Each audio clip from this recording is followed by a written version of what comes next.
Pali merupakan salah satu kabupaten termuda di Sumatera Selatan dengan nama ibu kota Kabupaten Talang Ubi. Kabupaten termuda yang diresmikan pada tahun 2013 ini dapat dikatakan sebagai salah satu kabupaten termuda di Sumatera Selatan. Hasil pemekaran dari Kabupaten Muara Enim, sehingga kabupaten ini masuk ke dalam daerah otonomi baru atau DOB. Tidak seperti DOB pada umumnya, Pali menjadi salah satu kabupaten yang memiliki pertumbuhan ekonomi yang cukup baik bahkan sukses. Kira-kira seperti apa dan bagaimana kabupaten ini maju dan berkembang seperti sekarang? Kita akan membahasnya di Speak After Lunch.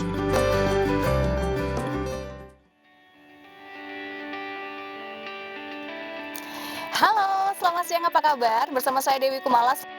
10 menit ke depan saya akan menemani pemirsa di rumah, tentu saja di program kesayangan kita, apalagi kalau bukan di Speak After Lunch. Pemirsa, Kabupaten Panukal Abab Lematang Ilir atau lebih dikenal dengan Pali merupakan salah satu kabupaten termuda di Sumatera Selatan dengan Kota Kabupaten Talang Ubi. Pali sendiri merupakan DOB atau daerah otonomi baru hasil pemekaran Kabupaten Muara Enim yang disahkan tanggal 11 Januari 2013 melalui Undang-Undang Nomor 7 Tahun 2013, di mana Kabupaten Pali sendiri memiliki luas total 1.840 km persegi dengan 5 kecamatan dan 6 kelurahan serta 65 desa. Lalu sudah sejauh mana kira-kira pembangunan dari Kabupaten Pali ini? Dan saat ini saya sudah bersama dengan Wakil Bupati Kabupaten Pali, Bapak Dr. Andes Haji Sumaryono. Apa kabar Bapak Sumaryono?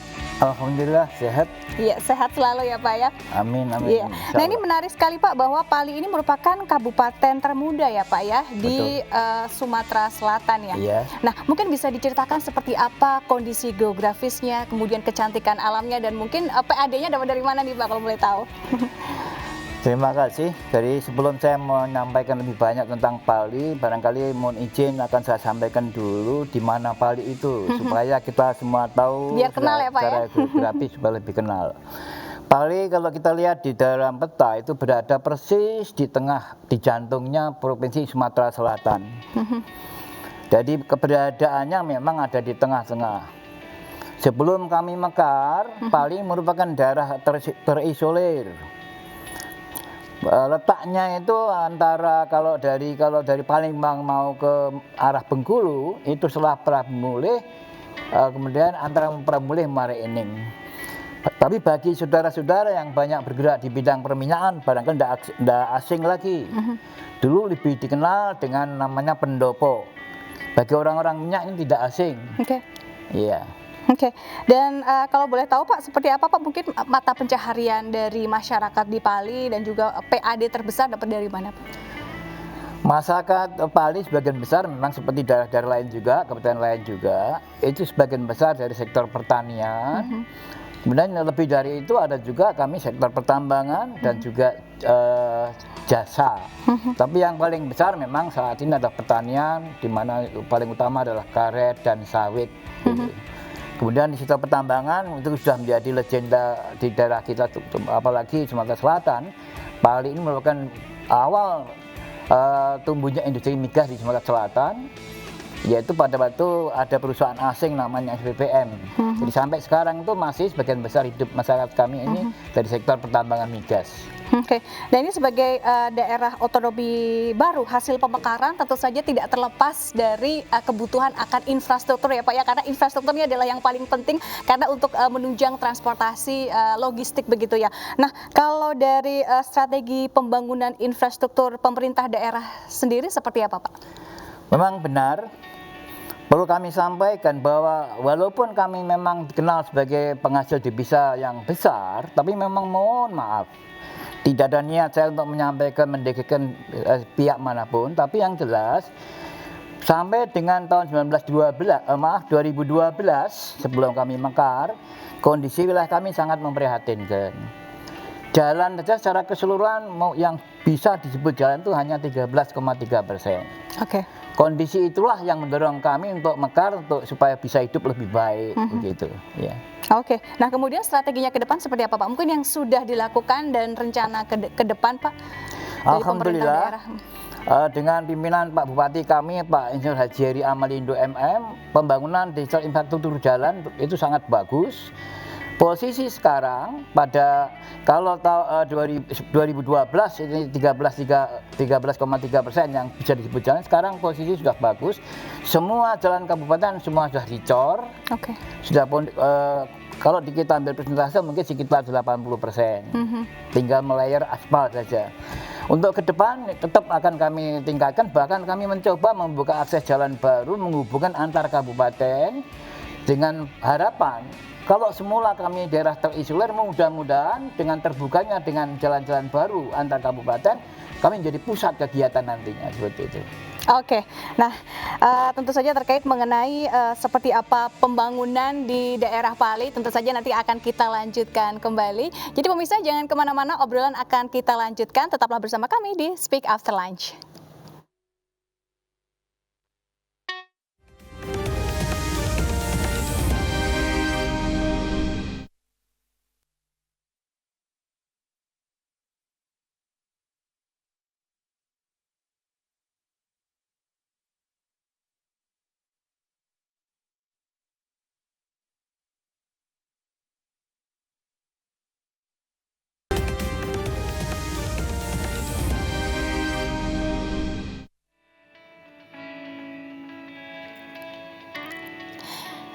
Ya, kembali lagi di Speak After Lunch dan juga kita masih membahas mengenai tema kita pada kesempatan kali ini, yakni keberhasilan pembangunan Kabupaten Pali, Sumatera Selatan. Juga masih bersama dengan narasumber kita, Wakil Bupati Kabupaten Pali, Bapak Subaryono. Bapak, kalau tadi Bapak sempat menyebutkan bahwa saat ini pembangunan infrastruktur di Kabupaten Pali ini berarti sudah 80% ya Pak ya dari target. Nah ini kemudian kita sedang dalam keadaan pandemi, bagaimana mencapai mungkin target yang 20%-nya nih Pak? Apakah masih dilanjutkan sampai sekarang ini?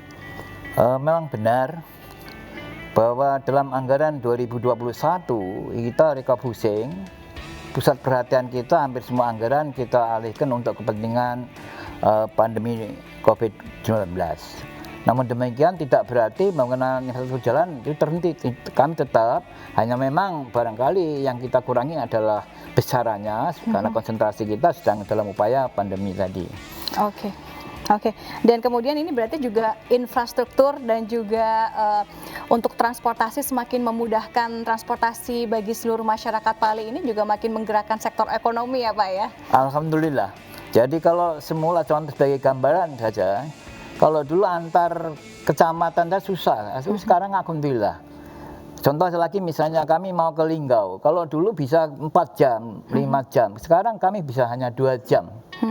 Dengan demikian berarti masalah perpindahan masyarakatnya ataupun katakanlah distribusi atau pengantaran barang dan sebagainya akan lebih mudah dan lancar. Alhamdulillah memang. Oke, jadi selain logistik menggerakkan ekonomi dari sisi keamanan juga pastinya juga dengan adanya jalan yang lebih bagus, angka kecelakaan makin turun ya Pak ya. Alhamdulillah ya. Oke, Bapak ini terkait mengenai PAD, Bapak tadi sempat menyebutkan bahwa selain migas dan juga tadi mayoritas dari masyarakat Pali ini ternyata memiliki pekerjaan untuk bertani, jadi dari pertanian karet dan juga kelapa sawit. Nah mungkin seperti apa Pak peran dari Kabupaten Pali untuk meningkatkan hasil usaha dari masyarakat Pali yang memang sebagian besar dari perkebunan ya berarti apa ya? Kelapa sawit ya Pak ya? Jadi upaya kami dari pemerintah, khususnya di sektor pertanian dulu, kami mencoba dengan berbagai kemampuan yang ada, termasuk potensi yang ada di wilayah kami. Baru-baru ini kami juga bersama-sama dengan PT Pertamina itu mencoba memberikan contoh kepada masyarakat bagaimana penggunaan pupuk organik. Alhamdulillah, kalau semula 1 hektar itu hanya rata-rata 3-4 ton per hektar. Kemarin kami juga belum lama ini saya juga meresmikan atau katakanlah mengikuti kegiatan panen perdana sistem organik itu bisa mencapai 7,3 ton. Alhamdulillah ini. Ini kami kerjasama dengan perusahaan-perusahaan yang ada. Khusus dengan perusahaan perkebunan juga hal yang sama. Di kami di Pali sudah ada konsorsium Di dalamnya itu duduk perusahaan-perusahaan yang beroperasi oleh kami untuk sharing-sharing, saling membantu, dan kumpulan dari dana-dana yang kita peroleh dari CSR tadi kita gunakan untuk membangun dan membantu masyarakat gitu. Oke, selain itu apa tuh Pak CSR-nya? Kalau tadi Bapak sempat menyebutkan berarti dengan adanya teknologi ya Pak ya bisa melipat gandakan hasil panen dari masyarakat di Pali. Kemudian apalagi Pak mungkin CSR yang sudah digandeng dari perusahaan-perusahaan perkebunan yang ada di sekitaran Pali Pak? Selama ini yang sudah kita lakukan juga pernah ada CSR yang kita gunakan untuk yang namanya program SMS, ini bahasa kami memang. Oke. SMS ya Pak ya? Ya SMS itu mohon maaf bahasa kami stop missing sembarangan. Artinya begini, semula sebelum ada program ini mohon maaf masyarakat kita kalau buang air besar itu kadang-kadang tidak pada tempatnya. Oke. Kemudian oleh Ibu Bupati kita yang sekaligus sebagai ketua tim penggerak PKK, kemudian dibuat program. Maka sekarang tidak ada lagi masyarakat kami yang mohon maaf buang air besar sembarangan itu. Itu juga semua bantuan dari CSR, dari perusahaan-perusahaan yang ada di wilayah kami. Begitu. Ini juga mungkin edukasi juga ya Pak ya untuk meningkatkan dari sisi kesehatan dan juga edukasi dari kebiasaan. Bapak kalau terkait mengenai stimulus Pak dari pemerintah kabupaten dan juga mungkin pemerintah pusat seperti apa Pak untuk bisa meningkatkan dari pertanian sebagai penghasil terbesar dari PAD dari Kabupaten Pali Pak? Alhamdulillah berbagai bantuan baik dari pemerintah pusat, provinsi ataupun kami sendiri itu selalu mengalir. Dari pemerintah pusat bisa saja bentuk sarana saprodi, yaitu untuk ada hand traktor, ada mesin pemotong panen dan sebagainya. Di samping juga bantuan bibit dari pemerintah pusat juga ada, termasuk juga barangkali bantuan pupuk dan sebagainya. Demikian pula yang dari provinsi. Kebetulan Provinsi Sumatera Selatan sekarang sedang memprogramkan adanya Sumsel Mandiri Pangan. Itu juga banyak provinsi bantu kami di wilayah Pali, bantuan bibit dan sebagainya. Untuk kami sendiri, kami juga begitu. Di samping bantuan dari pusat dan provinsi, kami juga memberdayakan bagaimana supaya pertanian kita maju. Antara yang kita lakukan peningkatan SDM, para penyuluh, tenaga pertanian, kita upgrade kemampuan mereka. Alhamdulillah sekarang insya Allah kami akan berusaha keras. Kalau bisa nanti dalam 5 tahun terakhir atau paling tidak dalam masa jabatan kami selesai ini, pertanian kami sudah bisa lebih baik daripada sebelumnya. Oke, jadi ini banyak sinergi ya Pak ya dari pemerintah pusat, kemudian juga antar pemerintah provinsi dan juga dari perusahaan ya Pak dalam bentuk CSR. Kemudian seperti apa Pak strategi dari pemerintahan Bapak sendiri dari Kabupaten Pali dalam beberapa waktu yang akan datang Pak? Strategi yang akan kami terapkan khususnya berkaitan dengan pertanian dan perkebunan. Posisi sekarang kami sedang mapping kekuatan kami lahan yang ada berapa, kemudian yang sudah bisa dikembangkan berapa dan yang belum berapa. Ini kami kaitkan begini. Keinginan kami supaya bagaimana supaya Pali ini tidak perlu lagi mendatangkan beras dari luar atau pangan dari luar. Alhamdulillah secara bertahap untuk kebutuhan telur kami sudah siap bahkan bisa menjual ke luar daerah. Ini juga kemajuan yang boleh kami katakan cukup membanggakan, walaupun ini jujur ini sebenarnya dari masyarakat, bukan dari kami pemerintah. Inilah yang membanggakan kami, yang tumbuh justru masyarakat. Ini juga begitu, ada peningkatan di sektor lain terutama di pertanian yang seperti saya katakan tadi. Kalau semula kita 1 hektar hanya mampu 4 ton, sekarang sudah ada yang mencapai 7,3 ton.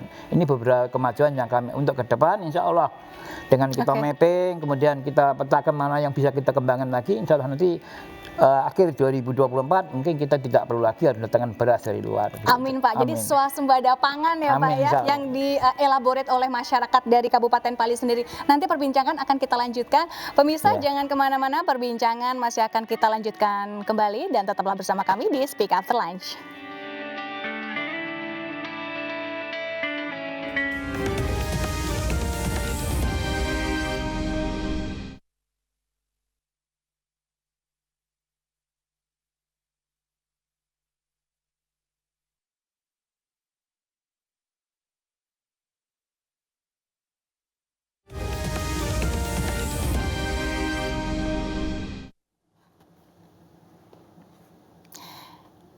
Ya, kembali lagi di Speak After Lunch dan juga saya masih berbincang bersama dengan Wakil Bupati Kabupaten Pali, Bapak Dr. Andes Haji Sumaryono. Bapak, kalau tadi mungkin di awal Bapak sudah sempat menceritakan ya bahwa memang sejarah dari Kabupaten Pali ini tidak bisa dipisahkan dari sektor energi, khususnya adalah migas. Mungkin ada lagi Pak yang ingin diceritakan Pak terkait sektor energi ini Pak?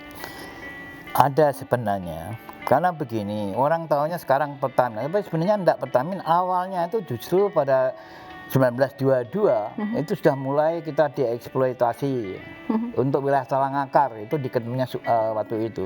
Kemudian 1924 itu di Pendopo sendiri, yang sekarang jadi Talangubi, Pendopo sendiri.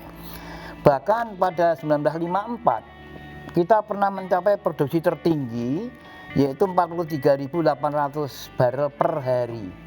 43.800 barel per hari. Jadi kita tidak bisa membayangkan kalau mau dirupiahkan berapa itu. Nah, kemudian perjalanan berikutnya 1983 itu all area daerah kontrak lama yang dulu dipegang oleh PT Stanpack itu kemudian kembali ke Pertamina itu 1983. Kondisi tahun 1983 itu produksinya 12.000 per barel per hari. Oke. Nah, kondisi sekarang barangkali perlu kami sampaikan bahwa di wilayah kami ini banyak sumur-sumur tua yang barangkali kurang lebih sekitar 700-an lebih. Nah, barangkali ini juga bagi kawan-kawan, saudara-saudara kita yang mungkin berminat untuk investasi, monggo silakan datang bantu kami untuk membangun daerah kami. Oke, dan ini berarti selain sektor migas, untuk potensi komoditas lainnya apa Pak? Mungkin batu bara atau mineral yang lain? Iya, kebetulan benar memang. Di wilayah kami juga mulai dari masuk wilayah gerbang Selamat Datang Pali sampai ke dalam perbatasan dengan Musi Banyuasin itu semuanya diselimuti oleh batu bara. Walaupun jujur batu bara ini memang masih muda, Mbak. Tapi kami yakin suatu ketika nanti ini akan menjadi potensi ekonomi kami begitu. Oke, nah kemudian kalau boleh tahu tadi Bapak sempat menceritakan bahwa memang daerah Kabupaten Pali ini salah satu sektor yang memang menghasilkan pendapatan selain tadi perkebunan adalah dari sisi migas ya Pak ya, dan juga mungkin komoditi, tidak hanya migas, tadi ada batu bara. Nah, seperti apa strategi dari pemerintah tentu saja dalam mengolah atau mengelola dari potensi migas dan juga komoditas lainnya yang ada di Kabupaten Pali ini Pak? Kebijakan yang kami pakai khususnya berkaitan dengan pengelolaan migas, memang kita mengikuti aturan yang ada. Jadi sampai saat ini memang kita yang mengoperate migas itu umumnya adalah perusahaan-perusahaan minyak, ada Pertamina, ada Medco Energy, dan ada KSO yang lain. Di dalam khususnya yang untuk yang sumur tua itu ada KSO baru yang namanya PDE. Ini memang bekerjasama dengan perusahaan daerah. Dari sinergi kita, perusahaan daerah kita diajak bermitra, sehingga ini juga merupakan pintu bagi kami untuk bisa mendapatkan tambahan PAD nantinya begitu. Oke, berarti di sini selain ada kolaborasi, ada partnership ya Pak ya? Oke, nah kemudian kalau boleh tahu juga Pak mengenai strategi khusus Pak untuk mengelola migas, mungkin dengan blok migas atau strategi lain yang mungkin juga bersinergi dengan pemerintah pusat Pak? Sementara kalau blok barangkali belum ya, nanti coba barangkali ini termasuk pemikiran baru atau input barangkali input yang bisa kami kembangkan nanti. Memang sementara itu belum. Tapi kami yakin kalau ada sekitar 700 sumur tua yang itu menurut potensinya masih cukup bagus. Apalagi daerah Talangakar itu kedalamnya tidak terlalu dalam. Barangkali kawan-kawan yang bergerak di bidang migas tahu kondisi kayak apa di wilayah kami. Untuk itu sekali lagi, kalau ada pihak-pihak yang mau berinvestasi di tempat kami akan sangat senang. Dan silakan mari kita bangun negeri kita sama-sama untuk menambah ketersediaan BBM yang menurut kita semakin hari kan semakin terbatas. Kami undang, silakan monggo datang ke Pali. Oke, wah ini menarik sekali ya, nampaknya banyak sekali sumber daya alam yang ada di Pali. Bapak kalau mungkin juga boleh diceritakan Pak, salah satu apa ya, atau mungkin salah banyak ya Pak ya, dari prestasi yang ada dari Kabupaten Pali. Tadi selain Bapak sempat menyebutkan bahwa masyarakat Pali ini bisa mengorganisasikan sendiri yang namanya sumber daya pangan Pak. Selain itu apa Pak, mungkin pencapaian atau prestasi yang sudah, dan juga mungkin nanti strategi ke depan Pak akan dilakukan dari pemerintah Kabupaten Pali Pak? Terima kasih juga. Begini, kebetulan kami potensi lain yang ingin juga kami sampaikan kepada masyarakat luas. Kami ini ada candi sebetulnya. Di wilayah Sumatera Selatan hanya wilayah kami yang ada candi. Candi ya, Pak? Iya, candi namanya Candi Bumi Ayu. Candi Bumi Ayu itu memang tidak sama dengan Borobudur, tapi kita hampir semua candi di wilayah Sumatera itu memang bangunannya dari batu merah, tapi memang cukup banyak. Dan ini sudah mulai dibuka, mulai diperkenalkan sejak tahun sekitar 2000 ke bawah lah sudah begitu. Alhamdulillah sekarang sudah mulai bagus. Ini juga menjadi potensi kami untuk mengembangkan terutama destinasi wisata lah Bang. Kemampuan-kemampuan yang lain atau potensi yang lain ada pada kami juga alamnya barangnya cukup menarik. Di sana banyak daerah-daerah yang bisa dikembangkan terutama kalau kita tadi saya misalkan bagi orang yang mempunyai minat untuk mengembangkan wisata di bidang perminyakan, monggo terbuka lebar. Juga ada wisata alam, misalnya bentuk danau, sungai-sungai yang bagus, air terjun, monggo silakan. Jadi banyak ya Pak ya ternyata yang bisa dielaborate dari Kabupaten Pali. Terakhir Pak, singkat saja mungkin harapan Bapak terhadap Kabupaten Pali Pak. Singkat saja. Harapan kami ya kepada kita semua, terutama masyarakat Pali sendiri ke dalam, mari kita pererat persaudaraan kita, kebersamaan kita gotong-royong bangun Pali yang kita cintai. Kepada saudara-saudara kami yang ada dari yang asli Pali, yang berada di luar, yang sukses, monggo. Sebagian kemampuan Anda kembalikan untuk daerah yang pernah membesarkan saudara. Bangun, bantu kami. Kepada masyarakat luar, termasuk pemerintah pusat dan provinsi, kami sangat berharap tolong dibantu kami supaya kami juga bisa mengejar ketertinggalan kami, supaya kami juga bisa sejajarlah dengan saudara lain di kabupaten lain barangkali. Itu yang kami harapkan, Mbak. Sekali lagi terima kasih Bapak Wakil Bupati Pali, Bapak Dr. Andes Haji Sumaryono atas perbincangan kita pada kesempatan kali ini. Sehat selalu ya Pak ya. Alhamdulillah sehat. Assalamualaikum warahmatullahi wabarakatuh. Waalaikumsalam. Ya pemirsa, kita sudah sampai di penghujung acara. Sekali lagi terima kasih atas kebersamaannya di Speak After Lunch episode kali ini. Saya Dewi Kumala mohon pamit undur diri dan sampai jumpa. Salam sehat.